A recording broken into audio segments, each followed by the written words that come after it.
जय शनिदेव। प्रिय भक्तों, हर व्यक्ति सुख समृद्धि और शांति की कामना करता रहता है, लेकिन क्या आप जानते हैं कि इन सबको प्राप्त करने का एक दिव्य और सरल सच्चा मार्ग है। वह मार्ग है भगवान शनिदेव की आराधना करना।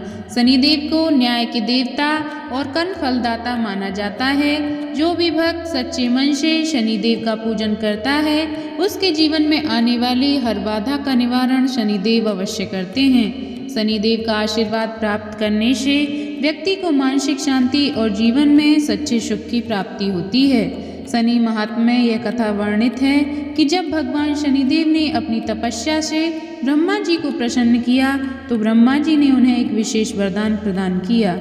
शनिदेव ने कहा कि वे संसार में जीवन के कर्मों का फल देंगे, चाहे वह अच्छा कर्म हो या बुरा हो। शनिदेव ने इस वरदान के साथ यह भी कहा कि जो व्यक्ति ईमानदारी, समर्पण और कड़ी मेहनत से कर्म करेगा, उसे कभी भी उनके दंड का सामना नहीं करना पड़ेगा। यह कथा बताती है कि शनिदेव केवल दंड देने वाले नहीं हैं, बल्कि यह व्यक्ति के कर्मों के अनुसार न्याय करते हैं। अगर कोई व्यक्ति अपने कर्मों के अनुसार जीवन जीता है, तो शनिदेव उसे सुख और समृद्धि का आशीर्वाद प्रदान करते हैं। उनके भक्तों पर उनकी कृपा बनी रहती है और उनका जीवन सरल और शांतिपूर्ण बना रहता है। प्रिय भक्तों, शनिदेव की पूजा और आराधना करने से जीवन में किसी भी प्रकार की विघ्न बाधाएं दूर हो जाती हैं। शनिदेव के प्रति श्रद्धा और समर्पण से न केवल जीवन में सौभाग्य आता है, बल्कि व्यक्ति को मानसिक शांति और आत्मिक संतोष भी प्राप्त होता है। शनिदेव के दर्शन और उनका आशीर्वाद जीवन को शुद्ध और शांतिपूर्ण बनाते हैं। शनिदेव के संबंध में यह भी कहा जाता है कि वे किसी के साथ अन्याय नहीं करते हैं, बल्कि वे हर व्यक्ति को उसके कर्मों का फल प्रदान करते हैं। आज से ही शनिदेव की पूजा को अपने जीवन का एक अमूल्य हिस्सा बनाइए। उनके दर्शन से आपके जीवन में एक नई ऊर्जा और सकारात्मकता का संचार होगा। प्रिय भक्तों, भगवान शनिदेव की कृपा से आपका जीवन सुख, शांति और समृद्धि भर जाएगा। तो आइए प्रिय भक्तों, मंत्र की शुरुआत करते हैं, लेकिन उससे पहले आप सभी भक्तों से एक छोटी सी विनती है। अगर आपको हमारी यह वीडियो पसंद आए तो वीडियो को दिल से एक लाइक अवश्य करिएगा और आगे भी ऐसे ही कल्याणकारी वीडियो देखने के लिए तथा हमारा सहयोग करने के लिए हमारे चैनल ज्ञानवाणी को सब्सक्राइब करके कमेंट बॉक्स में जय शनिदेव लिखना बिल्कुल ना भूलें। प्रिय भक्तों, मंत्र कुछ इस प्रकार है।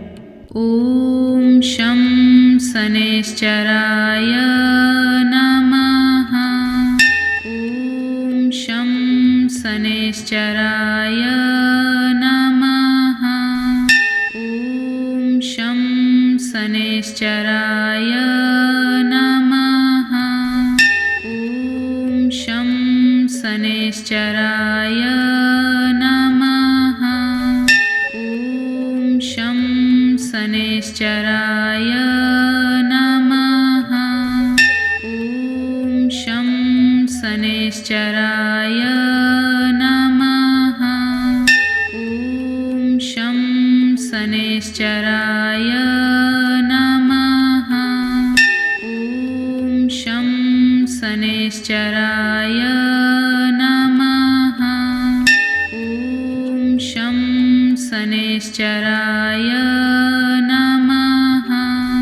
ओम शं शनैश्चराय नमः।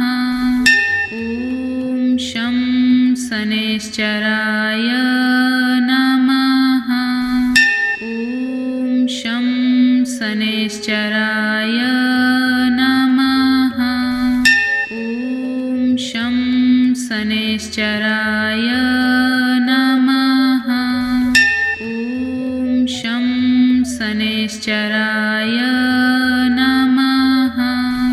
ओम शं शनैश्चराय नमः।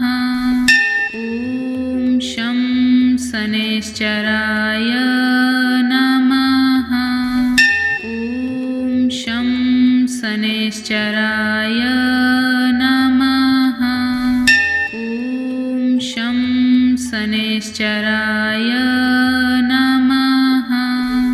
ओम शं शनैश्चराय नमः। ओम शं